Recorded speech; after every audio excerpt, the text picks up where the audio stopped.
Hi guys, welcome again to my YouTube on and off channel. I am so excited to be here today. As I give my testimony, I'll also be sharing about the thing that God has placed in my heart about me stepping out and leaving fear behind and stepping in with boldness and courage. And I know the God who sent me went already before me and he prepared the harvest. So today I want to talk about what happened in 2020. I think I did a video in that time in 2020 about speaking about how I lost my job due to COVID. And with that, I felt like the Lord had told me, now is the time for you to go to Bethel.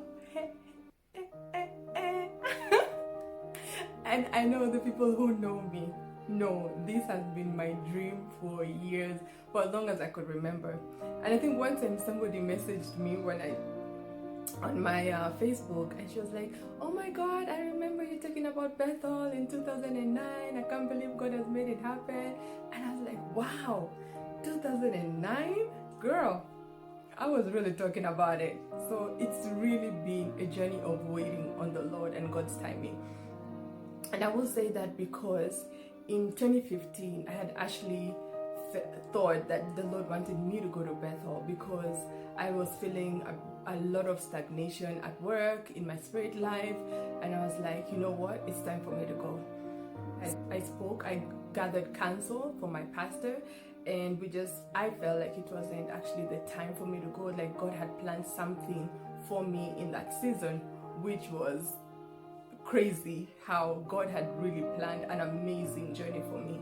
Onto that, so 2020 comes and COVID hit and people were losing their jobs, and I was like, God, you know what, I've surrendered my life to you and you know that, and even in this moment I'm surrendering my life, and I'm like, if this is your will for me to go, to lose my job and go, I'm ready. I'm not trying to be anywhere that God is not, period. I'm like Moses, if you're not going with us, I ain't going. So I was like, yeah, that's it. My heart is content and I'm happy with it. So the time came, I was released from my job, and I was like, there you go, let's go, Bethel. Went on my computer, applied for Bethel, and I got accepted. Now, before that, in February, I was in church. One of our girls from church, I know her, she knows me, we've had interactions together, but not like real deep interaction, like she doesn't know my life like that. So she comes to me and she's like, I want to give you a prophetic word, and I was like, yes, I love prophetic. I'm like, of course I receive. So she gives me a prophetic word and says that I see you going to a church, I see you going to learn from them, and I see you going to teach them, and I see you, changing location. And in my head I'm like, yeah, I had planned 2021, I'm resigning from Emirates, I'm packing my bags, and I'm off to Bethel. So in my head I was like, yeah, you know it, God knows it. And she was like, and I also feel like if you do not have provision or finances, God was going to provide the finances for you. And I was like, I got that. Like God already provided. Like I had a plan, I had a financial plan, I had put it all down. By the time I was resigning, guys, I was gonna be so financially stable. I was looking at my plan and I'm like, God, this is our plan. This is gonna set me up for success. I was ready. My heart was like, I'm just gonna even go give, my heart was ready.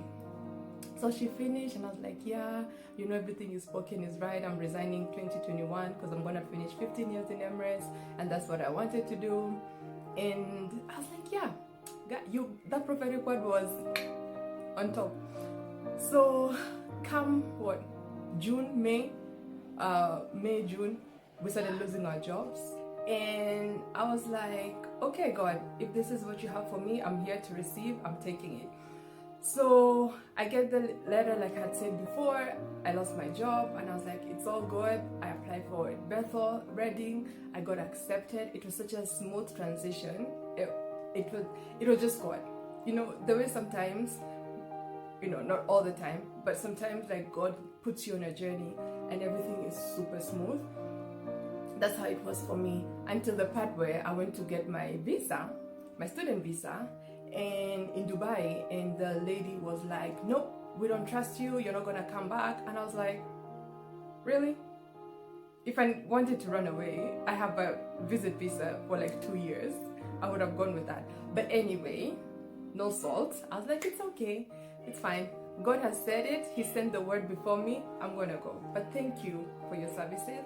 I came back to Nairobi, applied for it, and I had my people in school, in my class, praying for me.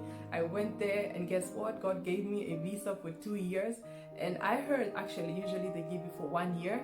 And I was like, look at God. Look at God. That lady, what she did was she canceled my 2-year visa. Oh my God. She canceled my 2-year visa. And God was like, don't you worry. Came to Kenya and I got a 2-year visa. Talk about giving you back what belongs to you. This is a God preserve. I mean, seriously. So anyway, so I go to Bethel. I'm super excited, and the journey begins. You know, for years I've been dreaming to go to Bethel, and I had a plan. I was gonna go give. I was gonna go give of myself, of finances. I was gonna give. I was gonna be there fully 100%. I get to Bethel, and God was like, wow, great, you're here. We need to start working on you. And I was like, okay.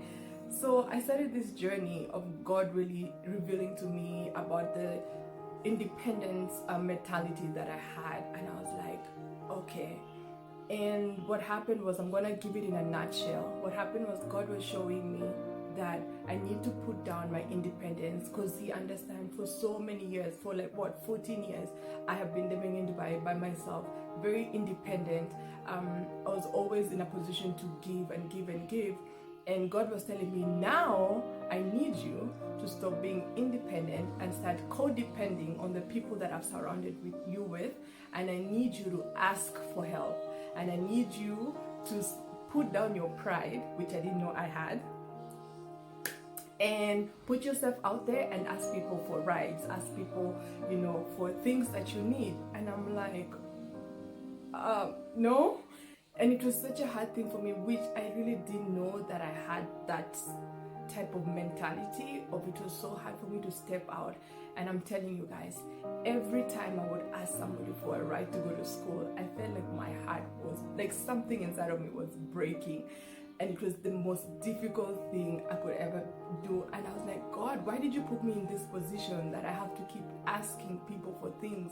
And he just revealed to me that I had the fear of rejection that was living inside of me, that he was trying to uproot so that I can step into the more that he has for me. And I was like, okay, God, like, what is going on? So as the days go by, I do a sozo back in school, and God begins to show me how I have this spirit, this rejection spirit that had come upon me when I was even in my mother's womb, and it actually came upon me. It's just this revelation that God showed me, that it had come upon me when my dad and his mom, like, I think they had rejected me when I was conceived. And that spirit just jumped on me, which is crazy to even think about. Like, things like that can happen. But that's how powerful the kingdom of darkness is. But guess what? God is more powerful than the kingdom of darkness, because if God can reveal to you what happened to you while you were still in the womb, that's the God we serve. So we go on with the sozo, and we begin to just break agreements. And that's the most powerful thing, guys, that I learned in my time in Bethel, about coming out of agreements with any spirit. It can be spirit of rejection, spirit of alcohol, spirit of poverty, any spirit that is breaking you and taking everything that God has for you. God was showing me, I'm giving you wisdom, because my people are dying from a lack of wisdom. But I'm here to give you the wisdom to know how to step out of this rejection and into acceptance and freedom that I created for you.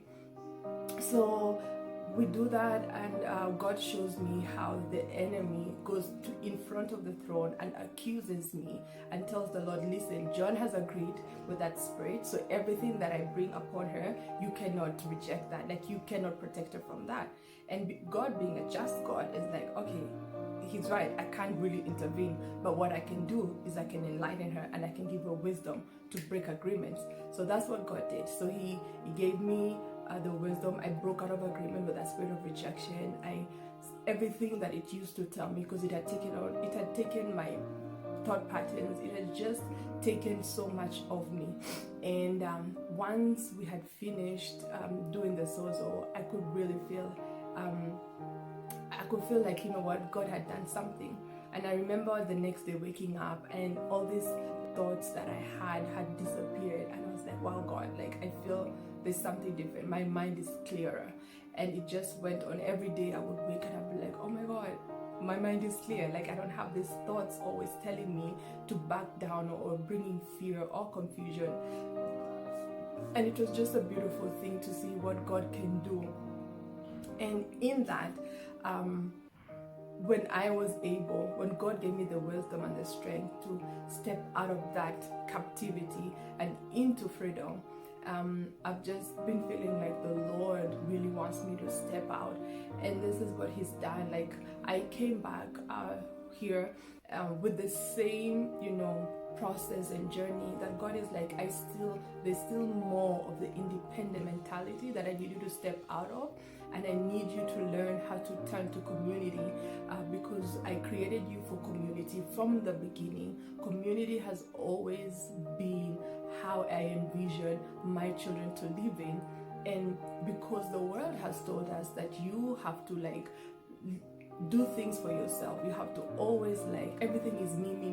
And God is like, no, in the kingdom of God, even Jesus came and showed us the example. He came and he took 12 disciples. Jesus would have done that, whatever he needed to do on earth all by himself. He didn't need 12 disciples, but he was showing us about the power of community. And I think this is the place where God has gotten me into, where I'm learning about the power of community, and I'm learning to really step out. And even in this season that I'm in, where I lost my job and I lost all my finances and the strategy that I had for my finances, God is telling me your experience does not determine your identity. And for me, I really had to be like, okay, so my experience does not tell me or give me my identity. And because I'm in this season, it's not because I was careless or anything, but God is saying that this is a season where you need to look to community. The reality is, God had to really give me verses. There's a word in the Bible that says that I have been young and I have been old, but I have never seen the righteous forsaken or their children begging for bread. And that was David just writing that in the Psalms. And I was like, God, I know in this time, in this situation that I'm in, because you have called me to go for second year and you have said that this is what you have for me, but I don't have finances, to go and do and be in school the way you want me to. And you have asked me to step out and to ask people who would love or who you've touched their hearts to invest in me, because God kept telling me, you, Joan, you are worth investing in. And it's such, when God tells you some of these things that are so personal and it just passes through your heart and you're like, you know what, am I really? And God is like, yes, you are worth investing in. And I'm like, okay, God, I really need to step into that truth and really sit on it. And after sitting on it, this is what I've come to, the conclusion that I am worth investing in. Hey guys, so what I decided to do is I want to cut it into 2 parts because it's a sequence. So this video, they're going to go into part 2 of the video, where I share about my finances and how the Lord has asked me to step out and ask my community to invest in me financially, because the Lord has called me to go back and do second year, and just just listen to this testimony, and I hope you will be blessed. Please, if you know anybody who would love or who would be blessed by my testimony, I really encourage you guys to really tag or share, and let this be a season where we step out of pride and we enter and step into humility. Part 2. Go and click part 2. Be blessed